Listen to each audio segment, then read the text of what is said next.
Pagkadako sa kahoy. Pila na ka ni ka years. Oh, grabe kadako. Lapad na gyud kayo ang iyahang lawas niya. Medyo gabok na siya sa sulod oh. Tungod sa iyahang ka tigulangon.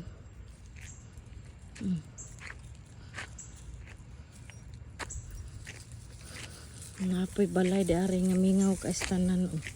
Karaan na ka siya nga balay.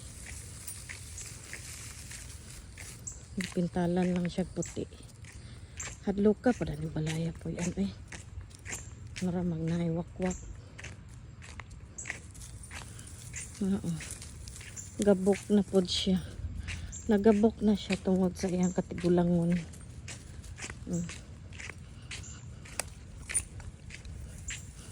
Gwapa kayo iyang palibot kay na mga gagmay nga kahoy. Nindot og mga inani lang siya kadagko nga kahoy oh. Nana lang siya kadagko ah. Hindi ra hadlok magbagyo. Hindi luma nga train station. Pero wala na siya gamit karon. Wala na gi-operetan. Ang mga lumang bahay. Ang gapo kailang mga palibot kay hinlo kay sa tanan.